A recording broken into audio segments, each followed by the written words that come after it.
Welcome to Veterans Connected, where maintenance and reliability expert and military veteran Eric Bevavino connects with fellow veterans in industry during each episode, where they exchange their experiences and discuss the transition from the military to industry and the paths and resources that led them to where they are today. The Veterans Connected podcast is proudly produced by the industry's leading network and learning community, Mobius Connect. Eric, over to you. Hello, everyone. I'm Eric Bevavino, host of the Mobius Connect podcast, focused on connecting military veterans to the maintenance and reliability community. Our aim here is to bridge the understanding gap between the military and civilian worlds, thereby improving the veteran transition journey and ultimately providing hope and a helping hand to any of our brothers and sisters out there struggling to find their way. We'll do this by interviewing veterans who have successfully made it through. For this session, we've chosen to interview one such Army SF veteran, Mr. Kenneth Hurst, whose fascinating and patriotic story is a must listen for anyone interested in joining us on this mission. Welcome, Ken, or should I call you Colonel? Thanks for joining us. Hey, Eric, how are you? Glad to be here today. Good, buddy. Good. Excited to talk to you. Yeah, likewise. For the listeners out there, Ken and I have known each other for, I guess, probably 3 or 4 months now. Ken got introduced through mutual business collaboration and actually spoke at the Mobius conference together, I guess, a month ago in Indianapolis. So it's been a fast friendship, and I've enjoyed learning more about your background. So why don't we start with that, Ken? Who are you? What are you doing today? And maybe then we'll dial it back to the early years. Okay. My name's Ken Hurst. I'm an area manager for Cummins, the diesel engine and power generation manufacturer. And I have worked for Cummins for 11 years now, since retiring from the Army. I retired from the Army in 2011 I was a chief of plans at Special Operations Command. And I came to Cummins because they're located in Indianapolis area, and that is where my wife's from. And after 26 years moving her around, she wanted to come home, so we came back to her home in Indianapolis. No, that's fantastic. So you've been out for 11 years, and after a 26-year career, thank you for that service. I suspect you've seen some interesting things in your times, and as many veterans, you made it on home, or at least your wife's home. Where did you grow up? Did you grow up in Indianapolis or Indiana as well? No, I grew up in Central Kentucky, just outside of Lexington. My hometown is Lawrenceburg, Kentucky. It's home of Wild Turkey and Four Roses, and my hometown is now a tourist attraction, which I find nice and amazing all at the same time, because it's really changed as bourbon has picked up as a industry of interest, if you will. So, well, it sounds like some of that military experience or that global experience has worked the Central Kentucky accent out of your vernacular a little bit. So I'm sure you can fall back into it whenever you feel like it. Yeah, living in Central Kentucky myself now in Lexington, it's really a great place to live. And it's been a little chilly today, but a nice autumn day here in Central Kentucky. What was your early life like? Did you have any influences that led you to joining the military? Well, I did. And back to the Central Kentucky piece, hey, I was at the UK game on Saturday. It's a good game. Oh, nice. Mississippi State. So that we enjoyed doing that. I had some great influences. Both my grandfathers were World War II veterans. My grandfather on my father's side flew the B-24 version, the cargo version of the B-24 over the hump. He had 50 combat missions over the Himalayas, over to flying supplies into Merrill Marauders in the China-Burma, India theater, and he had great stories about his adventures. And he came out. He was initially a flight instructor, and was a military contractor for the Navy, and was a flight instructor because he was on the old side. And he ended up go ahead and volunteering, and he got picked up and he flew again the hump. So he did that and was and then he became a corporate pilot and flew for years. And then my grandfather on my mother's side was an infantryman. He was a BAR gunner.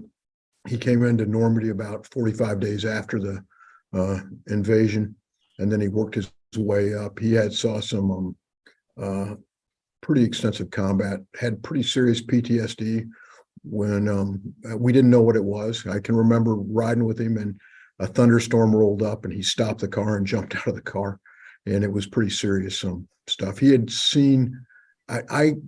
It was amazing because I was able to find his unit records, and I got the daily reports and stuff.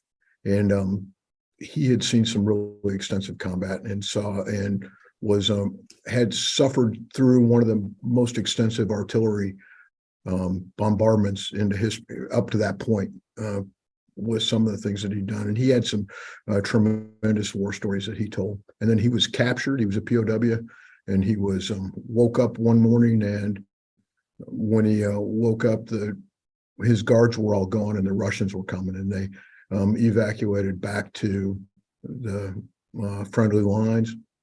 He was then sent back to the United States.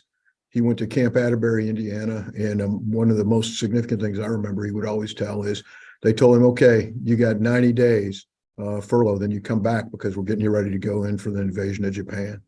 And so I think that's people forget that when we talk about, that time in history and everything. He was, it's a very interesting piece. If they hadn't dropped the atomic bomb, then he would have had to suit up and go with all the other guys that just got back from victory in Europe to suit up and go into Japan to invade the mainland. So incredible. Yeah, that's incredible. Yeah. So those two guys really had a big influence on my life, and pretty much convinced me that I wanted to go into the military.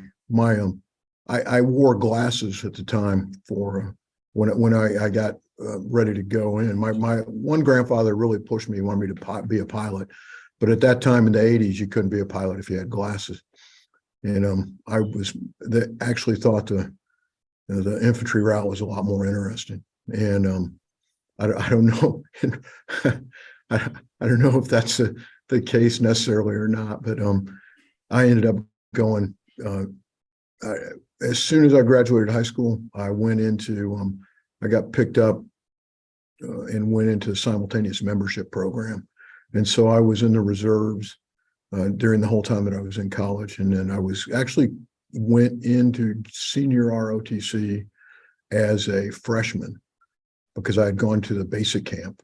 A small school called Marion Military Institute had picked me up and was going to send me there, and it was a 2-year commissioning college.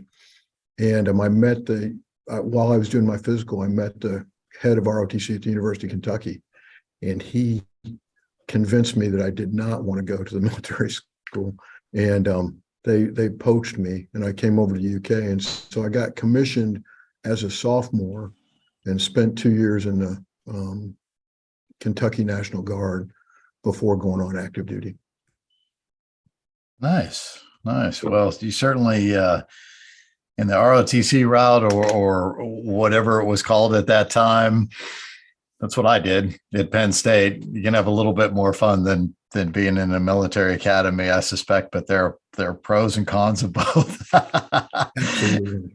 Did you know by any chance, since you're a UK alum, then you might get tickets at a preferential rate, but there's a new thing out that I just learned about since my wife works at UK Healthcare here, that you can get veteran sort of discounted or rate tickets to go to UK games, and it's decent seats. We took advantage of that earlier in the season and may go again if we find the opportunity. So I'll have to check that out. I'll have to check it out, Eric, because I just got invited to the alumni breakfast that's coming up, and they sent you to, if you want tickets, they send you to this veterans website, and I think that's where they give those tickets out. All right on. Yep. If you need any help with that, just let me know. But you probably have deeper ends than I do. Oh, I don't know about that. Well, sounds good. So after college and after the National Guard, what did your career look like going forward at that point? Well, when I went in the National Guard, when I was working through college, I came from a working class background. My dad was a tool and die man, and he was a manager at a local shop, local plant there in Lawrenceburg, and he was very eager about me. He wanted me to go in to be an engineer. I did not want to be an engineer, and so I ended up going to UK, but we didn't have a lot of money, so I worked my way through college with ROTC because I was not a scholarship cadet. So I got the $110 stipend, and then as soon as I commissioned as a sophomore, I went to work for UPS, and I worked at UPS for 2 years, slinging boxes and doing that. And so once I graduated, I was in an infantry unit in the National Guard. I was a distinguished military student. And then when I got my commissioning orders down, I was branched armor. And I was like, oh my goodness, I didn't really want to be an armor officer. I wanted to be an infantryman, and I've been in the infantry and stuff, but in the Army's infinite wisdom, they sent me to be an armor officer. And my first assignment was supposed to got the great assignment of Fort Riley, Kansas, Big Red One. And I was able to trade with a married guy that got sent to Korea. And I ended up getting to go to 4-7 Cavalry, Custer's old unit in Korea. And I worked was on the DMZ, and I stayed in Korea for 18 months and had a great time. What a great experience for a lieutenant. And it was, Korea was still under a major curfew at the time. We had to come in at night, and Korea was a crazy place and very enjoyable. A lot of training. We would go out to the field for 30 days and run our tanks all over, and we would run all over the farms and all over the land and everything else. And it was absolutely great. And I was in a divisional cavalry unit, the ground troop of a divisional cavalry unit, married up with a bunch of helicopters. And that was a great mission. Scout mission was awesome. And I came out of that, and I did an inter-theater transfer to Germany. And when I went to Germany, I ended up going to Hohenfels, Germany, which was a little backwater place. There were only 14 officers at Hohenfels, major training unit. And while I was there, they decided to turn it into the Combat Maneuver Training Center. And we went from 14 officers to, I think, over 200 officers. And we brought in 60 M60A3 tanks. We set up an OP4. And about that time, the Gulf War kicked off, and I took command of the OP4 tank company and stood it up. And so we had to, I provided tanks and drivers to the rotational units that came in. And then I kept all the maintenance and things up on the vehicles in between rotations. And we ended up fighting all the people before they went to the Gulf War. So I tried to hitch my pony to a couple of the units going and get into the Gulf War, and I wasn't able to do that. And I ended up spending the Gulf War fighting all the guys that were going to the big 100-hour war in Iraq that I missed. Right. So when you say fighting them, for those who don't perhaps appreciate the vernacular, the training, the combat training, I assume is what you're talking about back in Germany before they went downrange to take on the Republican Guard. Yeah, they had to do a full mission profile. They rolled in and deployed, and then we did the old Soviet tactics that Saddam Hussein, was trained in, and we did really well. I mean, our guys did, because we knew the terrain. I mean, it was definitely a home court advantage, and we did pretty well against the guys. But we had to, before they deployed them, they made them all go through Hohenfels. The units that came from Germany, I believe the ones in the States had to go through the National Training Center out in California. But there's a huge, we deployed all kinds of guys from Germany to go fight in that first Gulf War. And, of course, that was a big armor mechanized battle. Yeah, right on, right on. So that was your experience, or was that your initial experience to sort of motor vehicle maintenance or heavy vehicle maintenance? Yeah, yeah, it was. And we had I had it in Korea. Ah, And so in Korea, I was a scout platoon leader for a while, and then I was the troop executive officer. And as a troop executive officer, that's your primary duty as a motor pool. And I had the motor pool, and we had to do, the oil sample program was big, all the preventive maintenance stuff. That's really where I got into it, and I had a very good knowledge of, pack replacement, and I had some really, really good mechanics that were with the unit. And at that time, we were still doing a lot of the maintenance at the unit level. That's before they removed a lot of that stuff, echelons up. We still did a lot of pack replacement. We still did a lot of work on the engine themselves. And then the oil sample program was huge. And that was my first exposure to that. And we were, the realizing how important that is and what a difference that makes if you're doing your oil samples and getting the, checking your filters out and making sure that all that's done, and what a lifesaver that is in keeping your stuff running. so early in the Army really prepared you for your job at Cummins there at the branch operations doing the work on engines. Yeah. It helped. We had all, diesel engines and things that were there. And so I had, a scout platoon, then I had the whole troop that I was in charge of all their maintenance for. And then when I went to the Hohenfels and stood up the Op4 tank company, we got sick. At that time, they were bringing in the M1A1s and or the M1s, I believe, at that time. I don't know if they were the A1s at that point yet or not, but they were transitioning out of the M60s. And we got all the M60s in Europe. They sent them, there are 60 of them, sent them down to us, so the best ones, as everybody else transitioned. And that's what they used to fight, to be the opposing force. And we put, if you'll remember the old Soviet style, the tanks always had a 55-gallon drum that was on the back of them as an extra fuel piece. And so we fastened 55-gallon drums on the M60A3s to give them that signature, even more so a signature of a opposing force piece. But that's interesting. Yeah, it's cool. Yep. And we had all the maintenance, associated with that.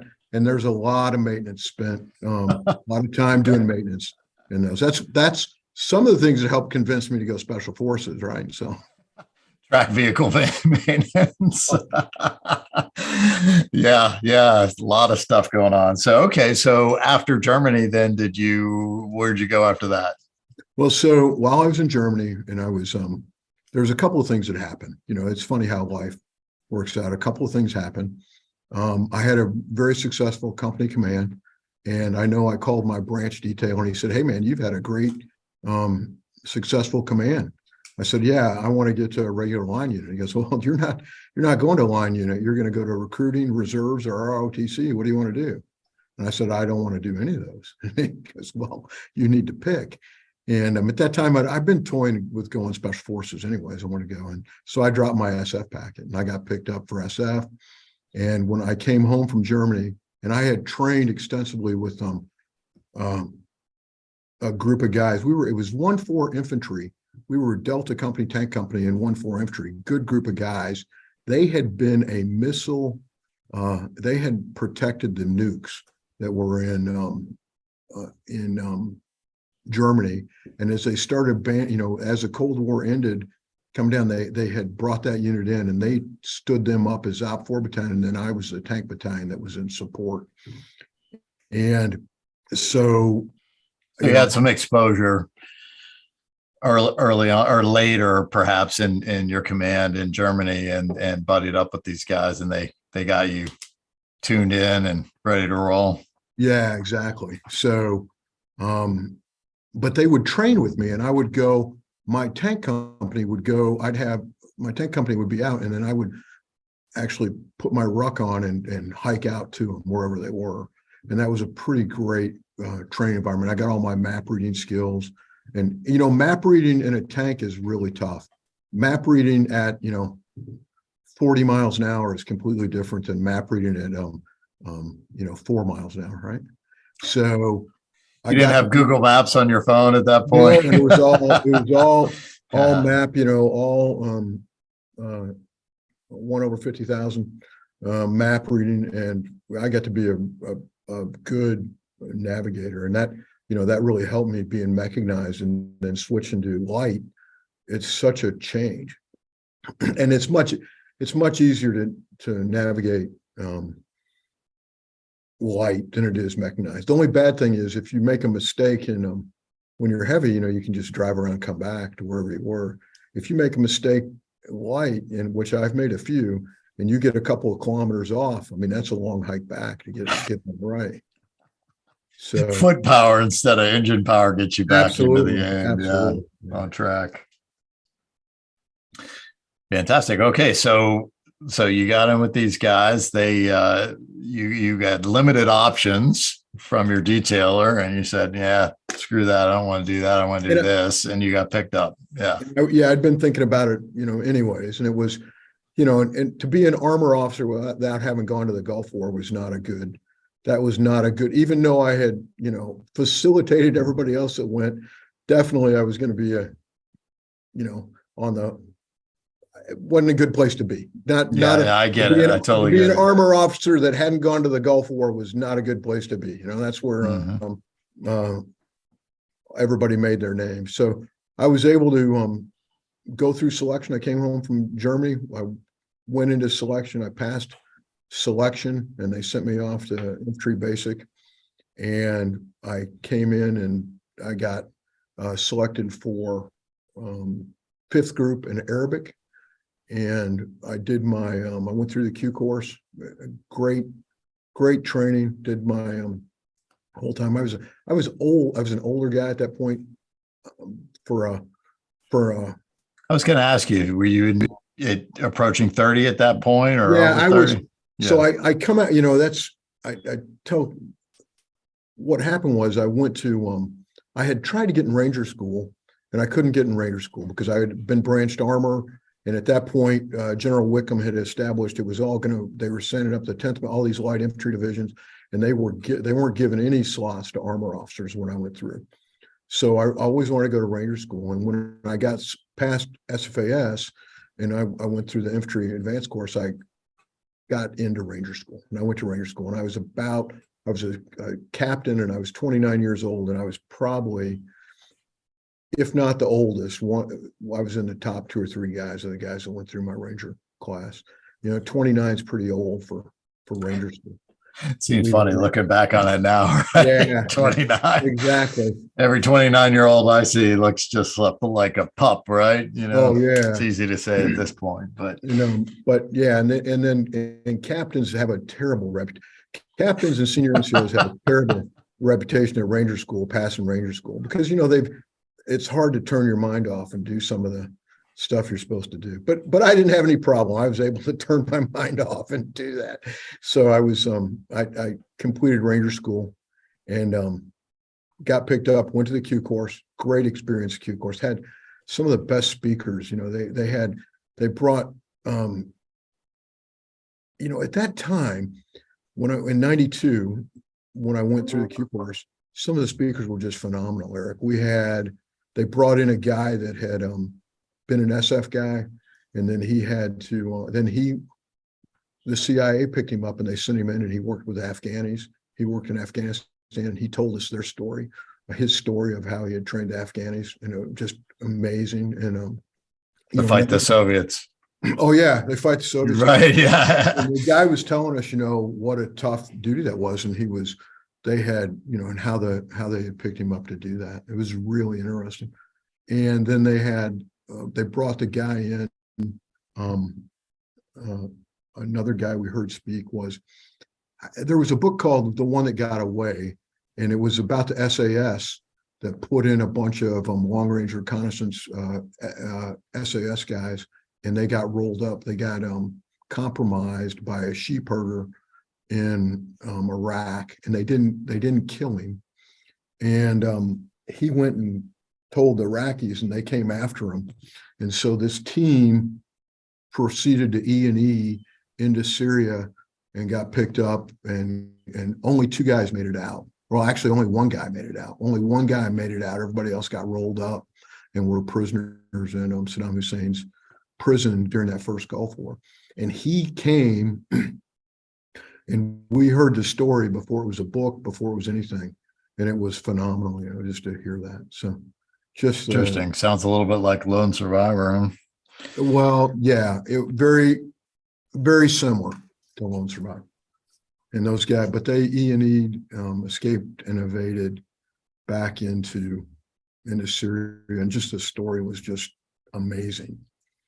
And then it ended up, after it wasn't very long after that, they ended up writing a book and making a movie out of it. So it's pretty incredible to hear these stories from people who have been there and done that, like yourself. I mean, there's no substitute for the experience, but the next best thing is talking to somebody who's felt it, done it, and that comes through, right? It really comes through. So were there any other interesting speakers? I'm sure you had just a laundry list of leadership profiles, right? I've heard some really, really good guys throughout the year and out the years. We ended up, one of the most interesting guys I can remember is there were two, but they spoke to us during Command and General Staff Colleges. There was a Special Forces guy that was with the Montagnards.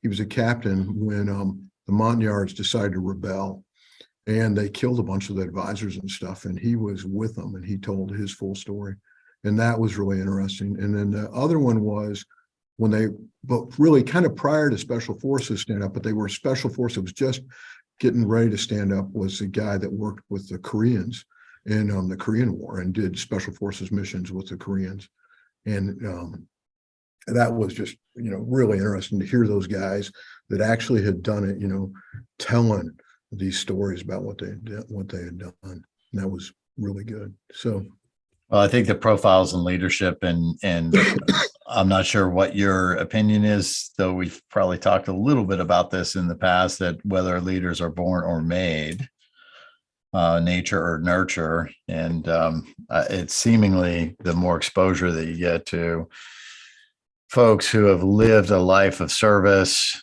like your grandparents or some of the speakers, it is inspiring to make you want to be like them, right? And have those sorts of role models and folks that have gone out there and made it back. So yeah, very, very interesting. So you went through your training, and I'm sure that was interesting. Through, it was great. The training was phenomenal.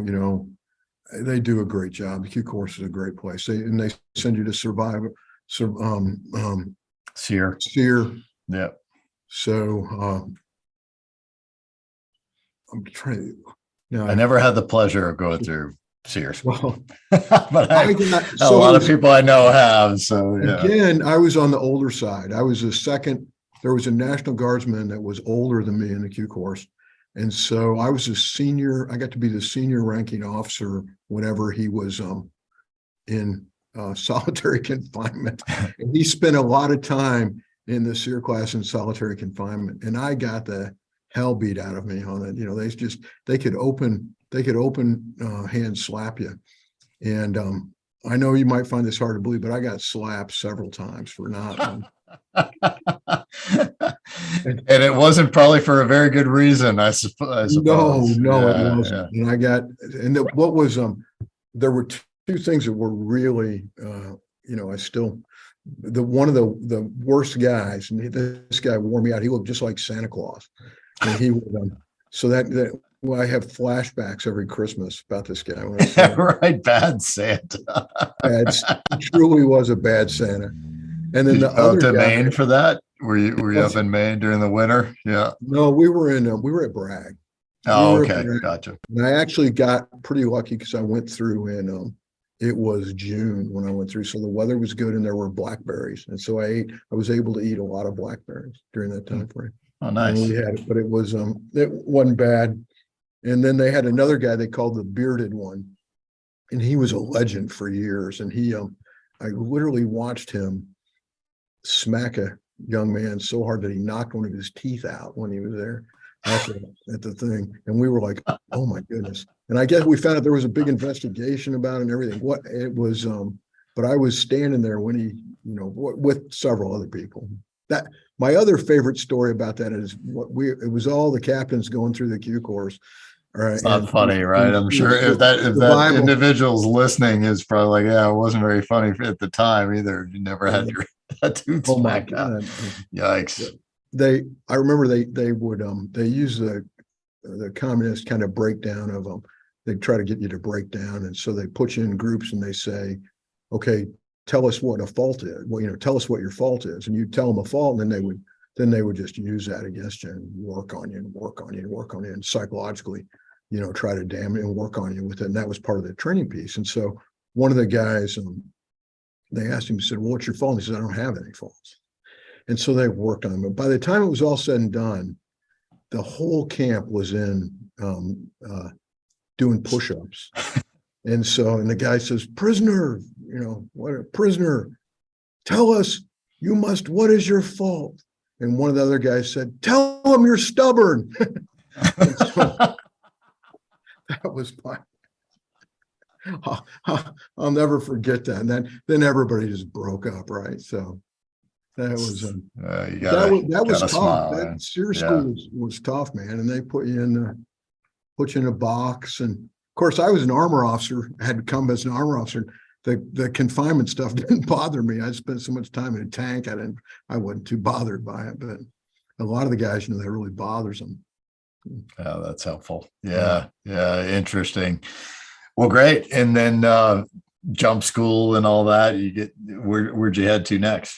Well, I went to fifth group. I studied Arabic after I graduated Q course, and they put you in a 6-month Arabic course, which was probably some of the hardest academic stuff I've ever done. And it was, we would do language for 6 hours a day, and it was it was miserable, and it was really difficult. And I ended up, I think I got a 1+1, which isn't great, but it was passing. I passed my Arabic, and they sent me off to 5th Special Forces Group, and that was a great experience. I'd been there, not even a month, and they came down and they said, okay, you're going in to train the Kuwaitis. This was in '93 after the Gulf War.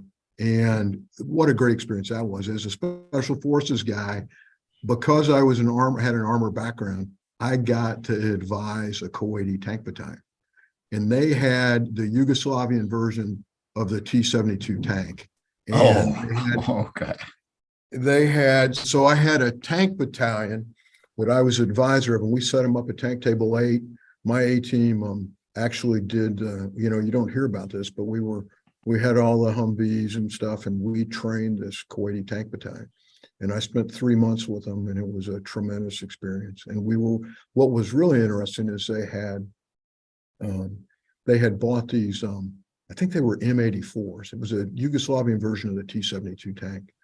And the Yugoslavia at that point was breaking up, right? So a couple of their guys, they had sent a contractor, lieutenant colonel, Yugoslavian lieutenant colonel, and he was the trainer for him, and he ended up staying in the country because he couldn't go back to his country. And we worked side by side with him, and he was his name was Yuban, and Yuban was a great guy. And so I was training. It was really a great special forces mission.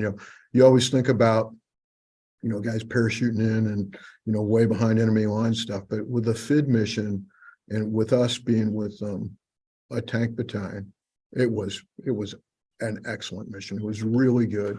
And so that's where, Special Forces comes in as your force multiplier. Is you take, at that point, I didn't have a full team. I had about 8 guys total, I think. And here we are, we've got a 400-person tank battalion that we're advising. And we took them through all the training and everything. That was just a great experience. And it was a lot of fun. Well, and it speaks volumes to the type of assignment you can get, whether it's special for this is right within the mission profile of Army Special Forces, right? But you could be called upon in relatively any branch of the service to go cross-cultural training, whether it's the Coast Guard what now in the Mediterranean or in Japan or somewhere like that, Navy, Army, Marines, Air Force, for sure. But understanding the language, not everybody gets the intense language training to be good enough, I guess. 1+1, whatever that means. Is that that might be C is a passing grade, like even in medical school too, right? So That's right. No, exactly. Yeah. But the cross cultural and being, I mean, so you had Eastern Europe and the Middle East in the same sort of group. So you had to be probably quick on your feet, culturally aware, and able to transition from one to the next from a humor standpoint or religion standpoint or whatever to help everybody get along. Well, I really appreciated the Kuwait. The Kuwaitis were fun to work with. And the Kuwaitis were, at that time, everybody's very appreciative of us because we had liberated them. It was a great time to be in Kuwait. We could still, everything was still open. They hadn't shut anything down. We were able to go down to the, when we were off and came in from the field, we were able to go down to the gold souks and the markets and do all that. And it was just an enjoyable time. And so I did that, had a good mission, and I got picked up. Then my battalion commander said, "We're going to make you the adjutant." And so I spent time as an adjutant, and then I got picked up to be a company commander. And then I went back to the Middle East, and we were in Jordan, and we were in Jordan was interesting. We did a big FID mission in Jordan, and that was a good. We worked with the Jordanian commandos, and I had teams out with those guys, and great experience working with the Jordanians. And then it was just a good, big Middle Eastern experience. When I got my 3 years done, I came up for assignment again, and my detailer at that time said, "Hey, we've got a job in Bahrain for 2 years working with the embassy." And I said, "Yeah, I'll take it." And so I went to Bahrain, and my wife and my son got to go. And we spent 2 years, and I worked in the embassy, and I was I sold training to the Bahrain Defense Force, and then I was the operations officer. I coordinated all the operations for anybody that wanted to come in. And that was a great Bahrain during the late 90s. It was kind of like the Berlin of Western Europe, so where all the spies were hanging out, all the offshore banking, and all the cool stuff was going on at Bahrain at that time. It was really fun to be at the embassy. And a little bit different than Indianapolis. A little bit, just a little bit, yeah. Yeah. The spies aren't hanging out in Indianapolis that you're aware of. They may be. It's not like the Greek Isles these days, I suspect. But so that's cool. So you got to share your experience with your son and your wife over there. That's neat. And I got to develop a good relationship with the Bahraini commandos, and we actually. 5th Group, my old company, the company I had commanded, came in, and they ran a jump school for the Bahrainis in Bahrain. So I got to jump with them and get my Bahrain jump wings and do that. And that, that's always a big thing, is to jump with the 4 elements. That was one thing when I was working with also as a company commander, we went back and I trained the Kuwaitis again. And the Russians, that was as the Cold War was breaking up, and the Russians had sold BMPs to the Kuwaitis, and they were on the same compound as one of my teams that was training TOW missiles. And so we were training, and the Russians were training all there at the same time. And we took the Russians up, and we did a jump, and we gave them American jump wings, and they were supposed to give us Russian jump wings, but I'm still waiting on that. I'm still waiting on my Russian jump wings. They're melting them down for bullets now. They may very well be. They may very well be. But that was, so great experience doing that. But so anyways, went to Bahrain, did the military sales, was arms, like I say, I was an arms dealer for a short period of time.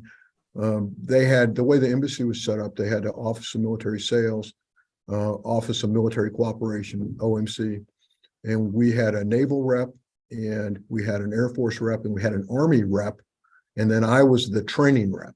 So even though I was Army, I sold, during that time frame, we sold a squadron of F-16s and we gave the Bahrainis through a program a frigate. And so everybody in the frigate had to go to come to the United States to train. So we trained 200 some sailors, and then they sailed the boat back. And then we sold them a squadron of F-16s, and all the guys that flew had to come to the United States to train. So I did all that training. So it was a great experience getting to see, all selling the training for all the services to do that. That was really interesting. Plus we had, the Army programs and everything that we were selling for too. So why didn't that lead you into sales afterwards? Budget constraints, I don't know. I'm still open to go into sales. So we'll see. No, that's fantastic. Yeah, that's had to have been interesting to see how that all works. I know that their minesweepers, their old frigates and destroyers and stuff like that, and the decommissioning route oftentimes led to foreign military sales to the Middle East. Yeah, I wouldn't want to be on a frigate going across the Atlantic, but somebody's got to do it.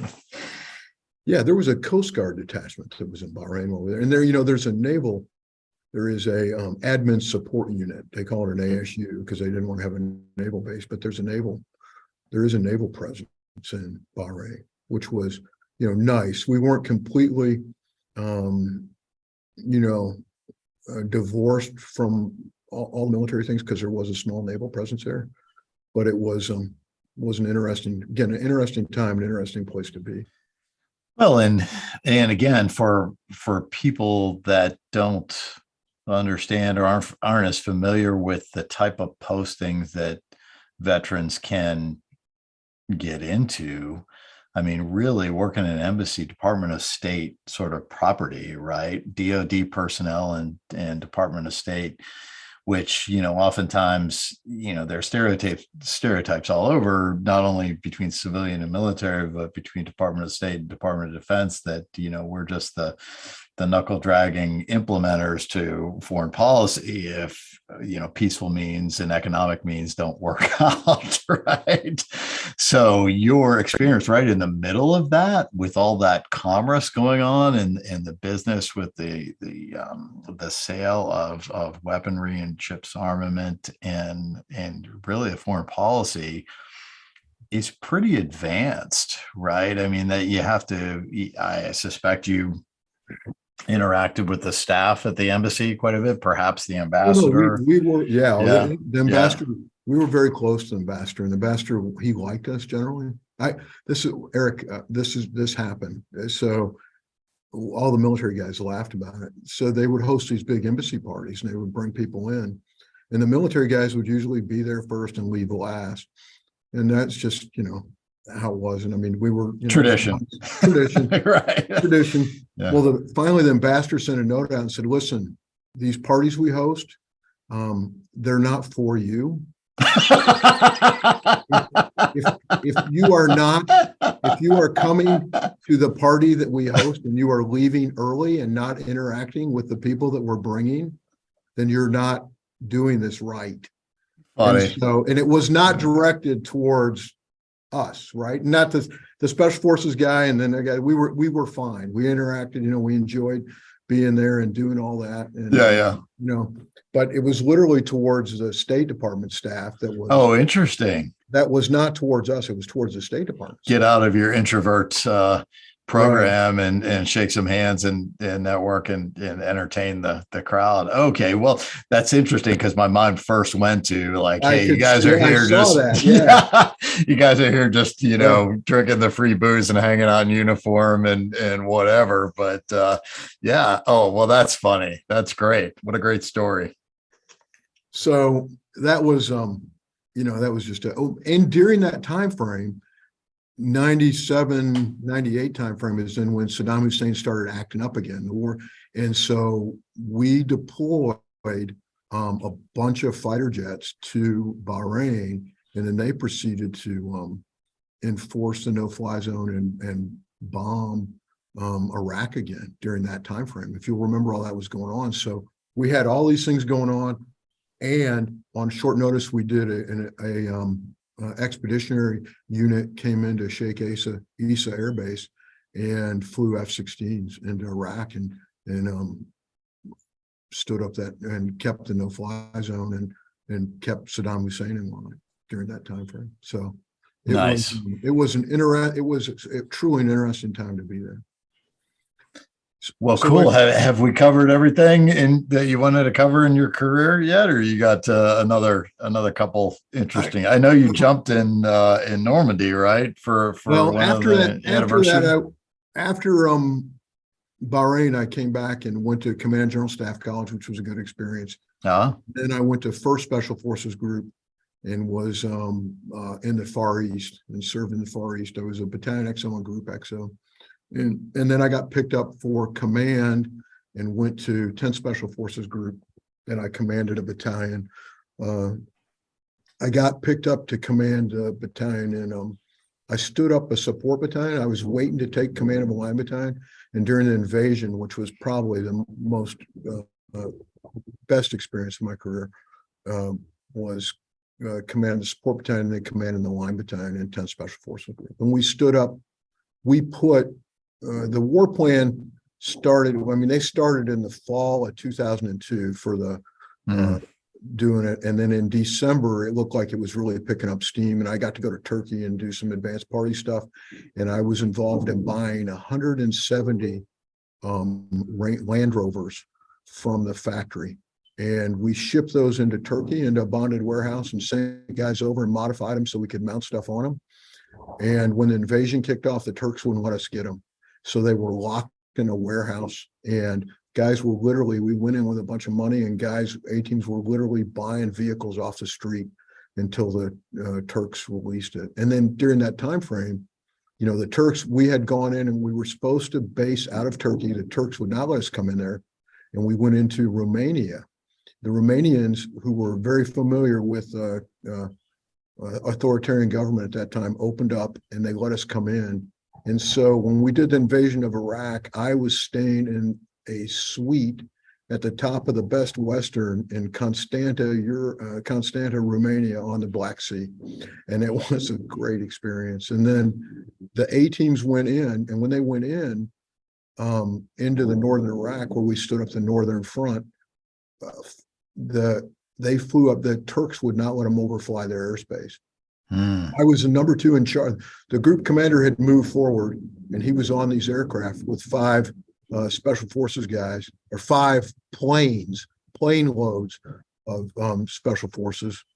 And as they were flying in up the border of Syria, they were engaged very heavily by anti-aircraft. And 2 of the aircraft were shot up very, very bad. And one of the aircraft was shot up so bad it had to divert and land on an airfield in Turkey. And the Turks treated them like prisoners of war. And it was absolutely horrible. Now, not a single guy, both aircraft were shot up, Eric. Nobody was hurt. And I was in Romania with another guy and getting ready to come in with the rest of the support elements. And we didn't know for a long period, we did not know. For 3 to 4 hours, we didn't know what happened to that aircraft that had diverted to Turkey. And we were doing the scramble to figure out what went on. But those guys ended up being okay. At that point, Condoleezza Rice and the Secretary of Defense, Colin Powell or Rumsfeld, Donald Rumsfeld. Yeah, they engaged the Turks and said, "You've got to open your airspace. Absolutely have to open." And so they opened the airspace, and we didn't have that issue anymore. But that was really touch and go during that time frame, and that was a wild time. So literally, you're talking about the first folks in. Yeah. Right? And I came in the second group. I was not in that first group. I was still in Romania when that happened, but I came in right after that. And then we had set up an airfield. It was an old Saddam Hussein airfield that when the Green Line was drawn, the Kurds took over. They turned it in. It was a wheat field. It was a huge wheat field. So all the runways were there, but there was nothing there. And we came in and we established an airhead there. And it was right outside of Erbil. It's now the international airport at Erbil in Iraq and in Kurdistan. And it was, interesting times. And one day, I was down in, we had gone do a supply run, and it was safe. We were behind the front lines by about 5 miles, and everybody started shooting guns and things. And we were, it kind of got a little hairy. And that was the day they had pulled down Saddam Hussein's statue, and it was shown on that. It was being shown on TV, and everybody was outside shooting their guns and stuff. We didn't what know could go wrong, right? Yeah, absolutely. We didn't know what was going on. That was my other story on that. Was the very first day I got there was nothing. We went in with on this airfield.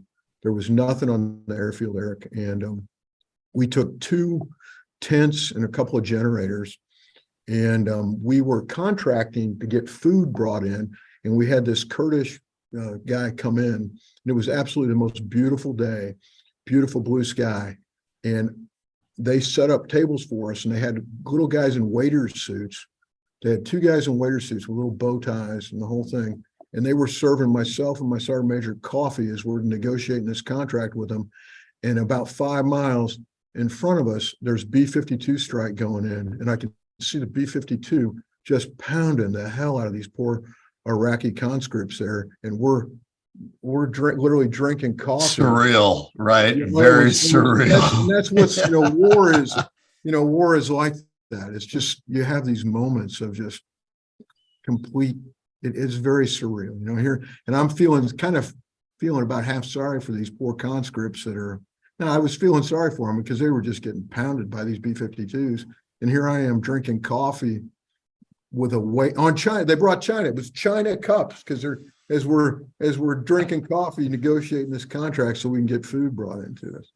Is it good coffee? Turkish coffee? Strong? Yeah. Well, good. Ken, this is fascinating. We could, I'm sure, go on for hours and hours. So are we at a good point to fast forward to when you were getting ready to transition and how that went? I got to do 2 more. Sure. Yeah. After that, then I took a line battalion, and then I went back to Iraq, and we secured the election sites. I was there 2004, 2005, and I was in Mosul. And I was in Mosul when I was not at the dining facility, but when they blew up the dining facility in Mosul, I was actually out visiting one of my A teams, and we got a bunch of reports that was a really bad deal. And one of my teams was there, and I had one guy that was wounded. We ended up getting a purple, but he ended up getting shrapnel through his forearm. Didn't even hit a bone or anything, and he was fine, getting a lucky purple. Yeah. And all kinds of stories from when I was during then, and some off. You and I can talk on those, but we did that. We had a very successful deployment and came back, and then I went and I was the head detailer for special ops, and then after that I went to War College, and then I went down and was finished up at SOCOM. And so SOCOM, I was a chief of plans, got to do some really interesting things as the chief of plans, and saw another complete level of operations that was very interesting. And so at that point, it was pretty clear I had reached the end of my career. I could have done 3 more years and stayed the mandatory, or could have stayed maximum 30. Yep. And or I could. And my mother-in-law passed away at that time, and my wife was ready to go. And so we at that point I got out, and I started looking for jobs. And, I didn't follow the advice. I didn't follow any advice anybody gave me. It's like, stay in the defense industry. Why would you want to go learn something else? And I'm like, oh, I'll be fine, and, take some time off. And of course, I didn't take any time off because I was, and I do have some regrets. I would tell anybody that's just thinking about it, so I had some very smart guys telling me, hey, look at the industry you're going to go in. You've spent your whole life developing your contacts and your career and everything. So make sure you know what you want to do if you want to step away from that. And then the other one is, do take some time off, especially if you've done 20, you've got your military retirement coming in. You're not going to starve. You're going to be okay. I was really worried about what's it going to be like. I was 24/7 for 26 years. If anybody needed me, I dropped everything. I was there. I did it. how's it going to be not like that? And I was really worried about that. And you can be as busy or not as busy as you want when you move. I was worried. I was worried about irrelevancy, and now I'm rushing towards wanting to be irrelevant. Right. Right. It's not so bad, right? It's not so bad, but to be worried not only about relevancy, but sort of your identity, right? It's been your identity. It's like baked into you at that point. I mean, even for me, 4 years of active duty and staying in the reserves for another 18 or so.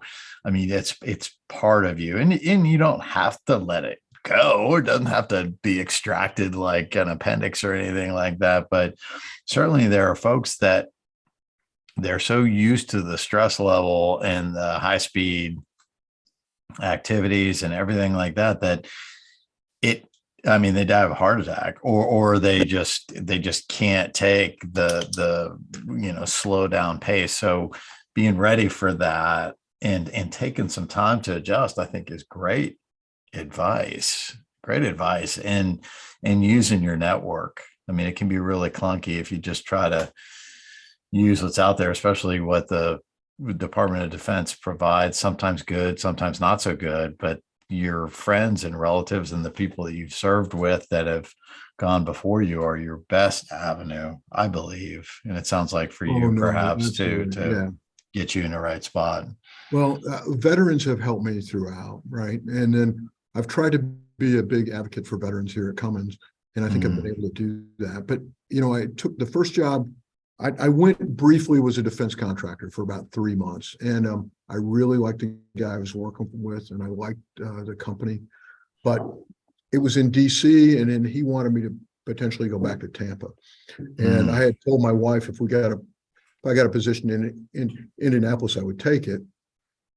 And Cummins came through with a position, and I took, and that's where I made probably my second, my biggest mistake is, I was, and you hear veterans say this, oh, I'll do anything, hey, give me a job, I'll do anything and I'll make it work. And I was the same way, I'm like, I'll do anything.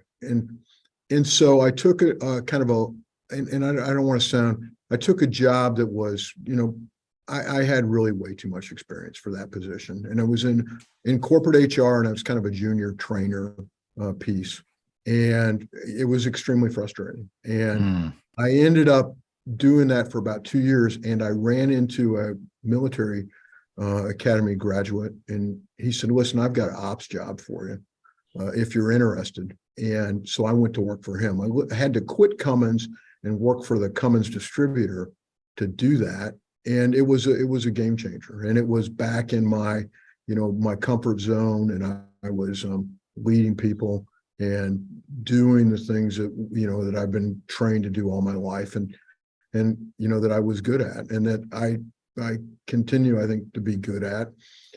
And it was easy to slip back into the operations mode. And so I have remained operations for the rest of the time, and I've really enjoyed that. So, I would caution anyone that as you're getting out, look at that piece too, on what you want to do and what you're comfortable doing. And it took me, a guy told me, again, says you'll be about 3 jobs before you settle down and you're ready to stay and accept your fate, and that you're out of the military, and that you got to move on. And that was the case for me. And I've talked to numerous other veterans, and they say, yeah, that's really interesting. 3 jobs is about what it took me to. So, well, it's nice you were able to stay within Cummins, right? And you were able to stay in Indianapolis, and sought out some veterans. And from what I understand, what you've told me, the veterans support group there at Cummins has really come a long way and done a nice job. But yeah, I've heard the same thing. 2-3 jobs, 2 years. I mean, it makes a difference, and certainly you only get to ride this ride once. So if you can get a little closer to the center of the target by going slow to go fast, right? To hone it in a little bit sounds like good advice. And it seems like maintenance and operations are, I mean, hell, in the military, operations were called out and sort of a coveted piece in any, whether it's joint operations or Army or Navy. I mean, operations training, what else? I mean, leadership was all part of it, right? Is sort of the underlying foundations, but now IT is becoming more important, logistics and admin and all that, but operations and maintenance are really, really pretty important. Sounds like they were to you too, not only in your early days as a tank training company commander, if I got that. I'm trying to knit things together here, and then later as special forces, in a different way. Yeah. Well, what veterans bring to the table is they bring accountability, and they bring, and I'm amazed every day at personal accountability, right? Personal accountability, and then you take responsibility for all the equipment you have. And I see so much that there's not an investment sometimes in the equipment. In the military, you have to be invested in your equipment. If not, you could lose a month's pay, right? When they do that, when they do the inventories and things. And so, but also it's the right thing to do. And sometimes, we miss that, I think. And at least there's not that ownership, the ownership piece that you feel when you're doing it with the military. Yeah, I agree.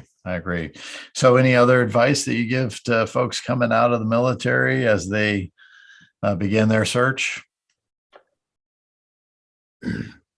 Well, I've one thing I can, it's not, I've heard this from many, many veterans, is one of the things that struggle with is, or that I struggle is, there's no, the camaraderie is not there, right? You don't have you've got that built in, if you're an officer or if you're, an enlisted, you've got that built in group of people that you can hang out with, and they're there, and you lose that unless you go back to your, your hometown or somewhere where you've got that built in. You've got to rebuild those networks that you have to do, and just be prepared for that. I think the transition, that sometimes makes the transition harder.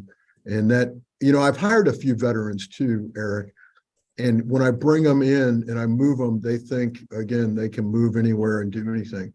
It's a lot different moving in a civilian environment and moving into, let's say, Indianapolis, and you're not from Indianapolis, because you don't have any support network, right? There's no PX there. There's no unit there. There's nothing. And all these people that you're moving into, they've got their network. They've lived here for years, and they've got all their friends, and they've got everything set up.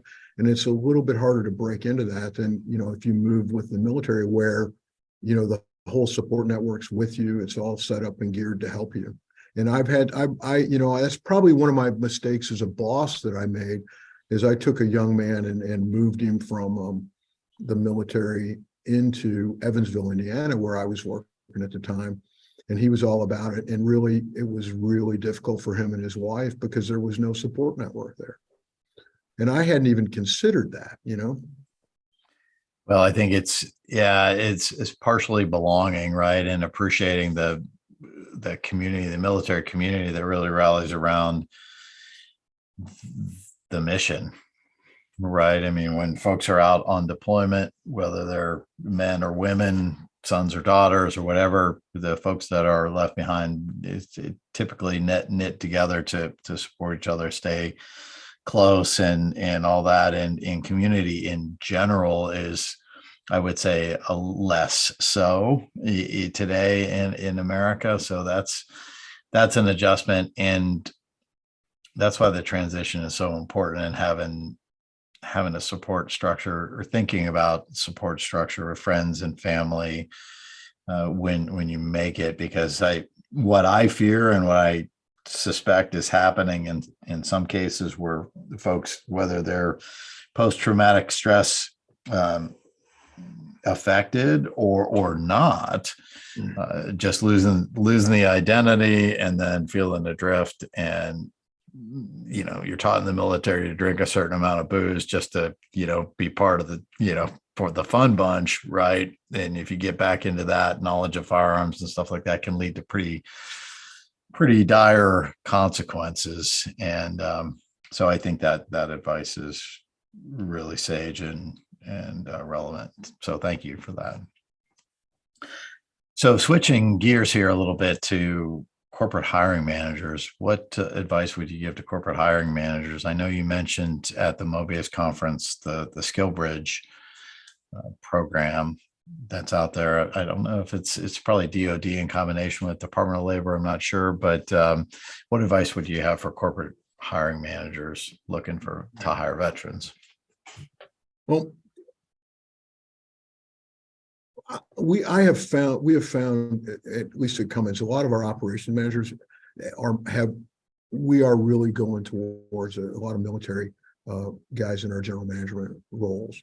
So generally speaking, if you get a senior NCO or officer, they're going to be good at your general management roles. They may not have the particular skill set of, being I am not a diesel mechanic, but I'm familiar with operations and with diesel operations. It's been a fairly easy transition for me.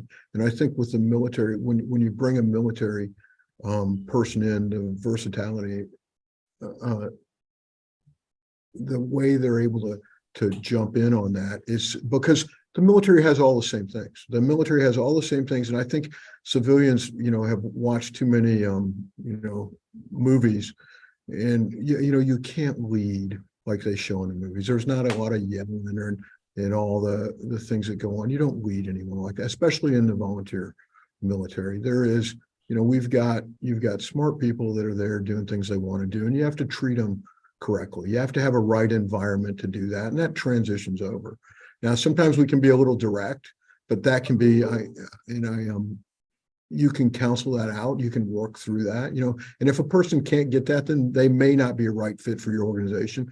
But generally speaking, the guys and gals are going to learn. They're going to pick up your culture. They're going to adapt to it, and you will find that they're very strong, and they're going to bring a lot of skill sets.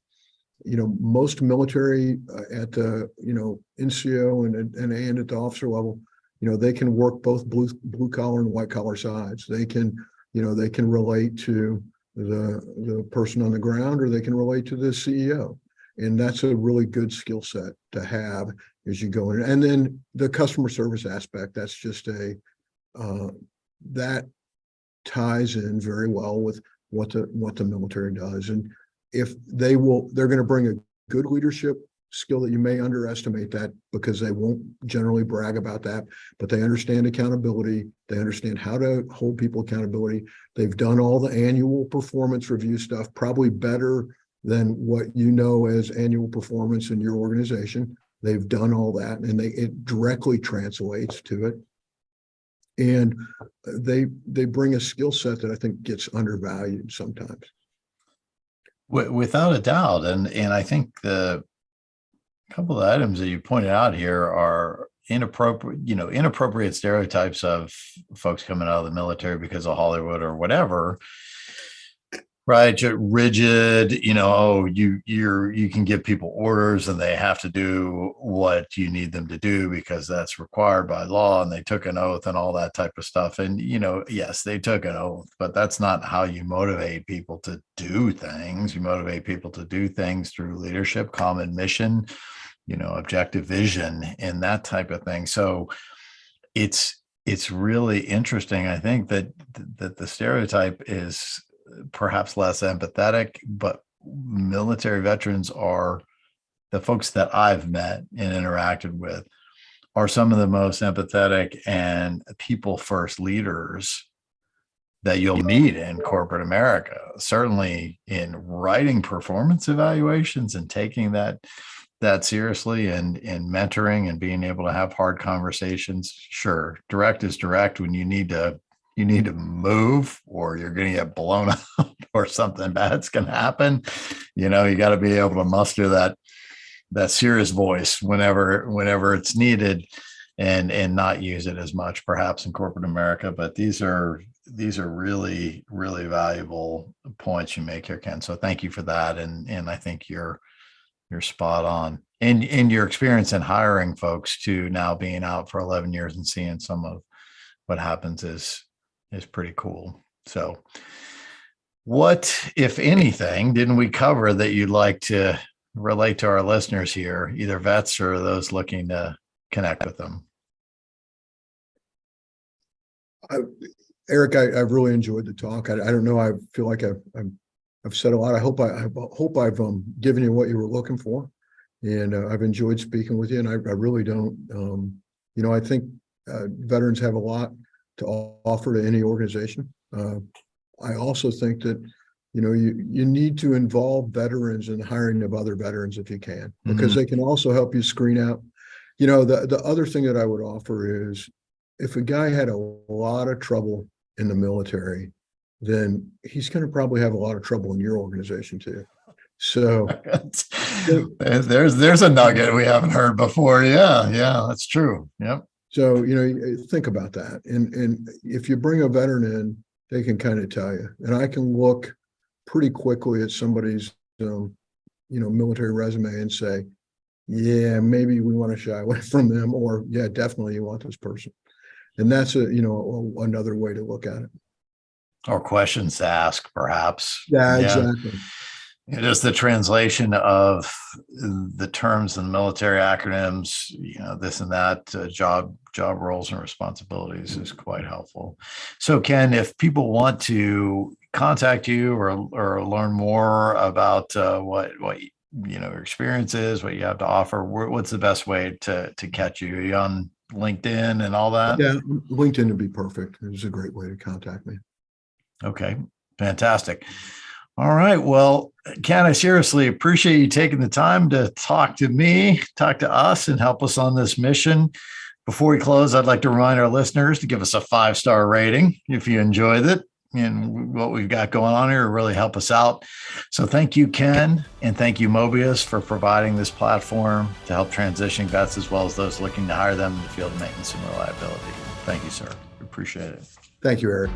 Thank you for joining us for this episode of Veterans Connected. We will see you back for another episode very soon. In between, we hope to see you in the Veterans Connected community group, where you can meet Eric and fellow podcast guests and share with other industry veterans at mobiusconnect.com. And we hope to see you there.